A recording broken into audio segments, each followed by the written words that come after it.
The search for early, reliable biomarkers in Alzheimer's disease has intensified in recent years, driven by the recognition that neurodegeneration begins decades before clinical symptoms manifest. While much attention has focused on beta-amyloid plaques and tau tangles, a growing body of research is highlighting another, often overlooked metabolic player, glycogen. Long considered irrelevant in neurons and merely a backup fuel in glial cells, glycogen is now emerging as a potentially significant indicator of brain health, and possibly as a measurable biomarker for the early stages of Alzheimer's disease. Glycogen in the brain is primarily stored in astrocytes, the star-shaped glial cells that provide metabolic and structural support to neurons. Under healthy conditions, astrocytic glycogen is mobilized during periods of high neuronal activity or energy stress, helping maintain synaptic function and protect neurons from metabolic fatigue. However, in the early stages of Alzheimer's pathology, this tight regulation appears to break down. Studies in animal models and post-mortem human brain tissue have revealed aberrant glycogen accumulation, sometimes in the form of poorly branched, insoluble structures resembling polyglucosan bodies, particularly in regions prone to early degeneration, such as the hippocampus and cortex. This abnormal glycogen buildup is not just a passive byproduct of declining energy metabolism. It may reflect a deeper dysfunction in astrocyte neuron communication, impaired glucose handling, and mitochondrial inefficiency, all of which are well-documented features of early Alzheimer's pathology. In fact, altered glycogen metabolism often precedes detectable changes in amyloid or tau levels, suggesting it could act as an upstream metabolic red flag. If this accumulation can be quantified in vivo through imaging or biofluid analysis, it could become one of the earliest available markers of neurodegenerative risk. Technologically, this possibility is not out of reach.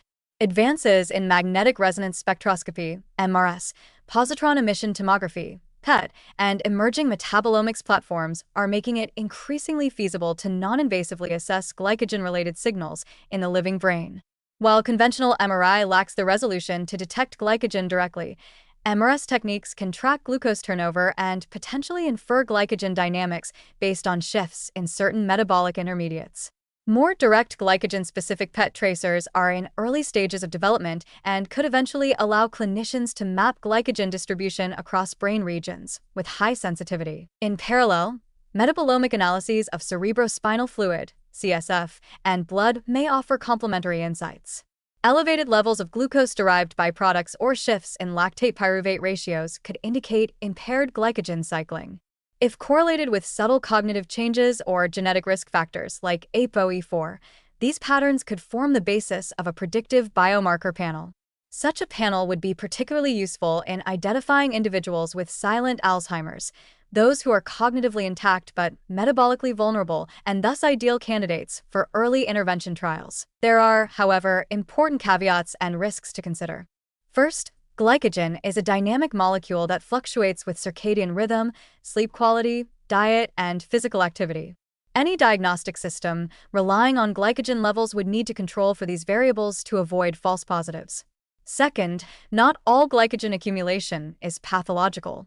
In some contexts, such as after intense mental activity or exercise, increased glycogen may reflect healthy metabolic resilience rather than disease. Differentiating between adaptive and maladaptive glycogen changes will require highly nuanced interpretation, possibly integrating multiple data streams including cognitive testing, genetic profiles, and coexisting biomarkers like amyloid or tau. There is also the broader question of therapeutic translation.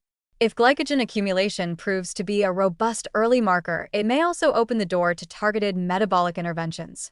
These could include agents that modulate glycogen synthase or phosphorylase activity, enhance astrocytic glucose utilization, or normalize insulin signaling in the brain. Lifestyle interventions like intermittent fasting, ketogenic diets, and aerobic exercise, already known to influence glycogen dynamics, might also gain renewed attention as prescriptive tools for Alzheimer's prevention in metabolically at-risk individuals. In a disease where early detection is the most powerful lever for delaying progression, glycogen offers something unique, a dynamic, potentially reversible marker that precedes irreversible damage. Unlike structural atrophy or entrenched amyloid plaques, disrupted glycogen metabolism may be amenable to correction if caught early enough.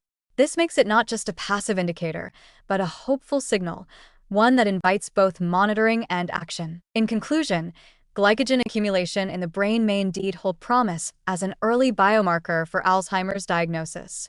Through the lens of astrocyte dysfunction, impaired energy metabolism, and altered glucose handling, glycogen becomes more than a background player. It becomes a metabolic sentinel. With further development in imaging technologies and metabolomics, we may soon be able to track these changes in real time, offering a crucial window into the brain's preclinical deterioration. If successful, this approach could reshape how we diagnose and ultimately intervene in one of the most devastating diseases of aging.